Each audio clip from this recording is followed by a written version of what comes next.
Hello दोस्तों, स्वागत है आपका अपने यूट्यूब चैनल पर। तो आज हम LT टेट का previous year question paper discuss करेंगे। तो आई होप ये वीडियो आपके लिए जो है काफ़ी हेल्पफुल रहेगी। तो चलिए शुरू करते हैं वीडियो को। प्रश्न नंबर पहला है, ग्रीम बंधुओं ने धर्मगाथाओं को आधार बनाकर लोक साहित्य का अध्ययन किस शताब्दी में प्रारंभ किया? तो इसका राइट आंसर है ऑप्शन बी 18वीं। प्रश्न नंबर 2 है, साहित्यिक इतिहास जनता की चित्तवृत्ति का इतिहास है, यह कथन किसका है? तो यह कथन ऑप्शन नंबर डी आचार्य रामचंद्र शुक्ल का है।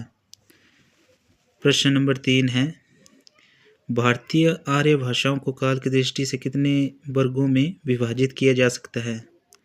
तो इसका राइट आंसर है ऑप्शन ए 3।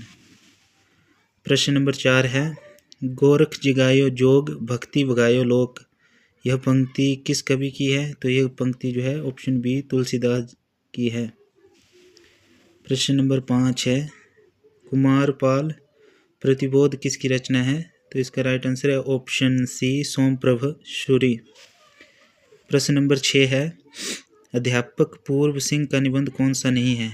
तो इसका राइट आंसर है ऑप्शन सी फिर निराश क्यों। प्रश्न नंबर 7 है, द्वैतवाद के प्रवर्तक आचार्य कौन है? तो इसका राइट आंसर है ऑप्शन बी माधवाचार्य। प्रश्न नंबर 8 है, निम्न रचनाओं को आरोही कालक्रम में व्यवस्थित कीजिए। तो सबसे पहले राइट आंसर है ऑप्शन ए रसिक प्रिया, रामचंद्रिका, कवि प्रिया और रत्न बावनी। प्रश्न नंबर 9 है, इनमें से अवधि किसके अंतर्गत आती है? तो इसका राइट आंसर है ऑप्शन डी पूर्वी हिंदी। प्रश्न नंबर 10 है, देवनागरी लिपि का विकास लिपि किस लिपि से हुआ? तो राइट आंसर है ऑप्शन सी ब्राह्मी लिपि। प्रश्न नंबर 11 है, आंधी के आम मुहावरे का सही अर्थ चुनिए। तो इसका राइट आंसर है ऑप्शन ए सस्ती चीज। प्रश्न नंबर 12 है, 84 वैष्णव की वार्ता किस भाषा में लिखी गई है? तो राइट आंसर है ऑप्शन सी ब्रजभाषा। प्रश्न नंबर 13 है, ड्राफ्ट को हिंदी में क्या कहते हैं? तो ड्राफ्ट को हिंदी में प्रारूपण कहते हैं, ऑप्शन ए इसका राइट आंसर हो जाएगा। प्रश्न नंबर 14 है, मुख्य रूप से क्रिया के कितने भेद हैं? तो राइट आंसर है ऑप्शन 2 अकर्मक और सकर्मक। प्रश्न नंबर 15 है, ज किस वर्ग का व्यंजन है? तो राइट आंसर है ऑप्शन बी तालव्य। प्रश्न नंबर 16 है, शुद्ध रूप लिखिए या पहचानिए। तो स्वास्थ्य जो है ऑप्शन नंबर डी में सही है, तो इसका राइट आंसर है ऑप्शन डी। प्रश्न नंबर 17 है, विशलदेव रासो की श्रेणी का काव्य है? तो राइट आंसर है ऑप्शन सी गेय काव्य। प्रश्न नंबर 18 है, अल्लाह खंड के रचयिता कौन है? तो राइट आंसर है ऑप्शन ए जगनिक। प्रश्न नंबर 19 है, कविवर बिहारी किस राज्य के दरबारी कवि थे? तो राइट आंसर है ऑप्शन सी जय सिंह। प्रश्न नंबर 20 है, खुसरो किस प्रसिद्ध सूफी संत के शिष्य थे? तो राइट आंसर है ऑप्शन सी निजामुद्दीन औलिया। प्रश्न नंबर 21 है, इनमें से दामोदर शर्मा की कृति कौन सी है? तो राइट आंसर है ऑप्शन सी उक्ति व्यक्ति प्रकरण। प्रश्न नंबर 22 है, कवि वचन सुधा पत्रिका किस युग में प्रकाशित होती थी? तो राइट आंसर है ऑप्शन ए भारतेंदु युग। प्रश्न नंबर 23 है, शुक्ल जी ने आदिकाल का नामकरण किया है? तो शुक्ल जी आदिकाल को वीरगाथा काल कहते हैं, राइट आंसर है ऑप्शन सी। प्रश्न नंबर 24 है, पर्दा कहानी का नायक कौन है? तो राइट आंसर हो जाएगा ऑप्शन ए चौधरी पीरबख्श। प्रश्न नंबर 25 है, हिंदी साहित्य का दूसरा इतिहास किसकी रचना है? तो राइट आंसर होगा ऑप्शन ए बच्चन सिंह।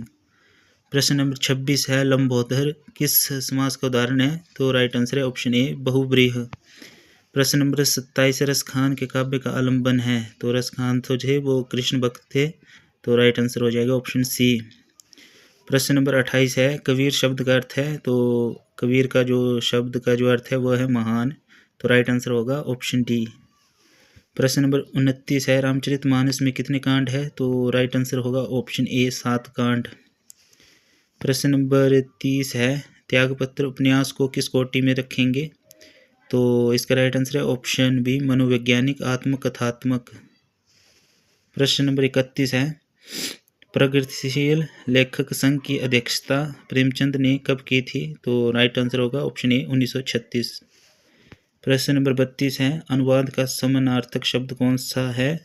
तो राइट आंसर होगा ऑप्शन बी तजुर्मा।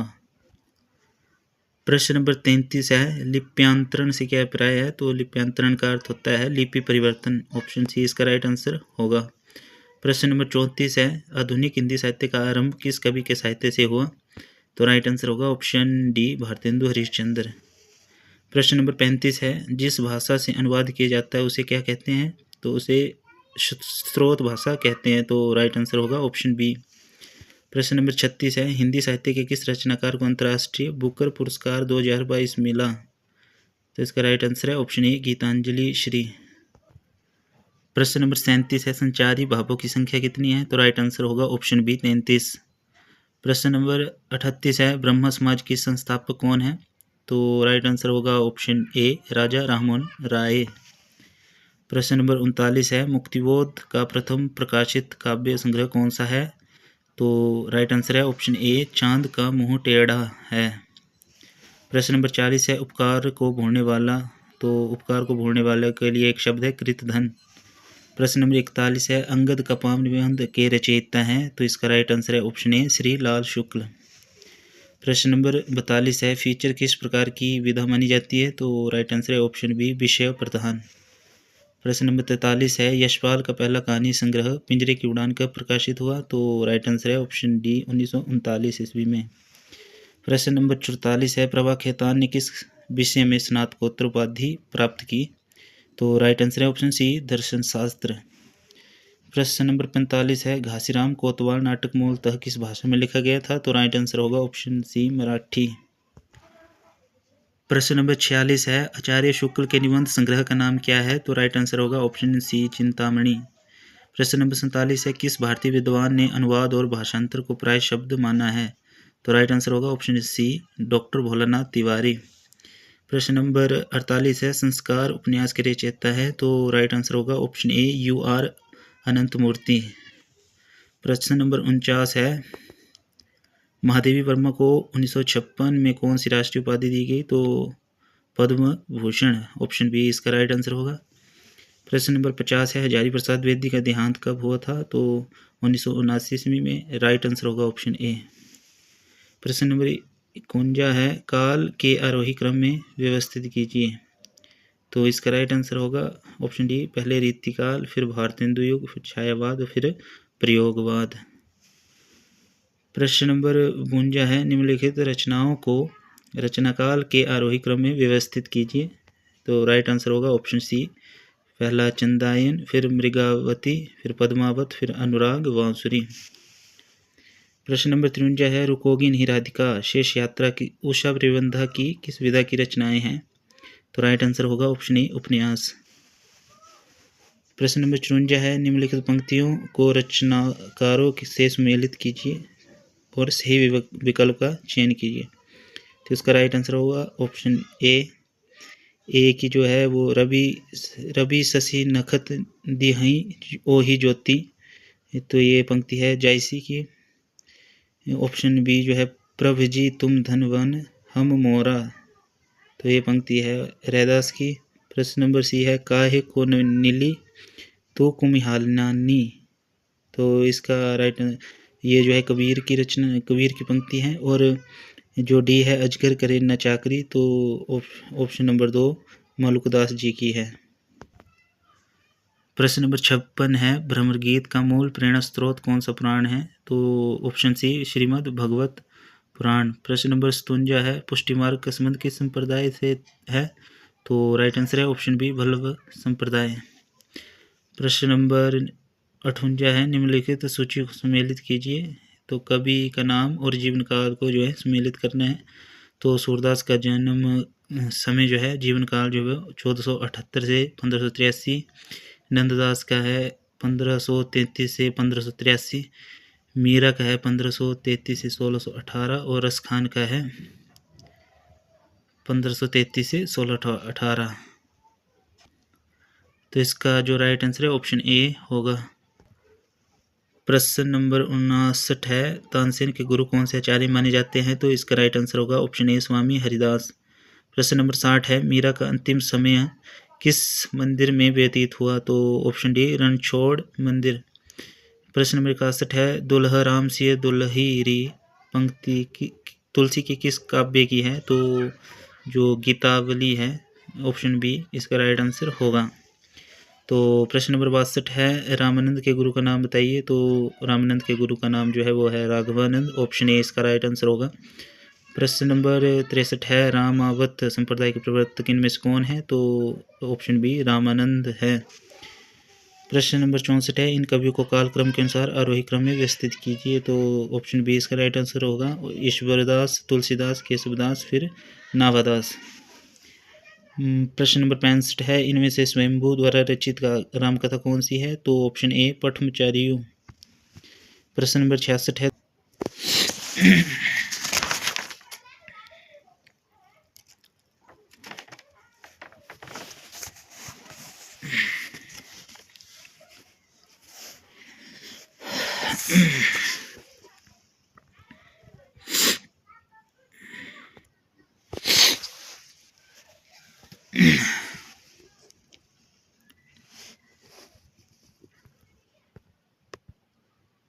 प्रश्न नंबर 80 है, अरस्तु के ग्रंथ का नाम क्या है? तो पेओटिक्स, ऑप्शन बी इसका राइट आंसर होगा। प्रश्न नंबर 81 है, ध्वनि को काव्य की आत्मा किस आचार्य ने माना है? तो आनंदवर्धन ने जो है ध्वनि को काव्य की आत्मा के रूप में माना है। प्रश्न नंबर 82 है, इनमें से किस आचार्य ने वाक्य रसात्मक काव्य कहा? तो ऑप्शन डी विश्वनाथ। प्रश्न नंबर 83 है, सूची को सम्मिलित करना है, संप्रदाय का नाम और प्रवर्तक का नाम जो है हमें सम्मिलित करना है। तो इसका राइट आंसर होगा ऑप्शन डी। ध्वनि संप्रदाय के प्रवर्तक जो है वो आनंदवर्धन है, रस संप्रदाय के प्रवर्तक जो है वो भरतमुनि है, और औचित्य संप्रदाय के प्रवर्तक जो है वो आचार्य क्षेमेंद्र है, और रीति संप्रदाय के प्रवर्तक जो है वो आचार्य वामन है। प्रश्न नंबर 84 है, इनमें से कौन सी कहानी हिंदी की पहली कहानी मानी जाती है? तो ऑप्शन ए इंदुमती। प्रश्न नंबर 85 है, अंधायुग किस विधा की पुस्तक है? तो यह एक गीति नाट्य है, ऑप्शन बी इसका राइट आंसर होगा। प्रश्न नंबर 86 है, कटुज निबंध किस वर्ग में आएगा? तो ऑप्शन सी ललित निबंध।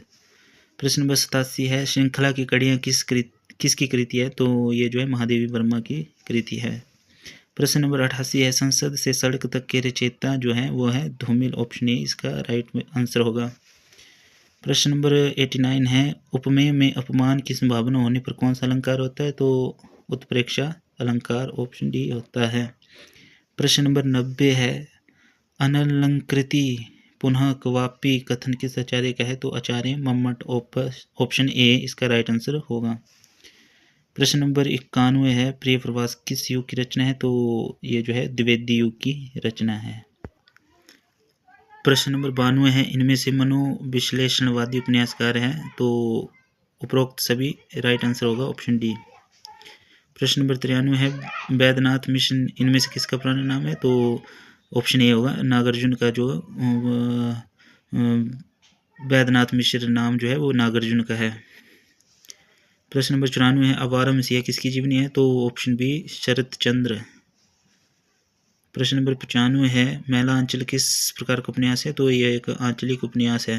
प्रश्न नंबर 96 है, परीक्षा गुरु का प्रकाशन कब हुआ? तो राइट आंसर होगा 1882 में। प्रश्न नंबर 97 है, त्यागपत्र उपन्यास किसकी केंद्रीय समस्या क्या है?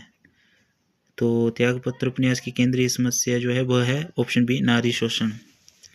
प्रश्न नंबर 98 है, मृणाल के आत्मपीड़न की गाथा इनमें से किस उपन्यास में है? तो ऑप्शन ए त्यागपत्र।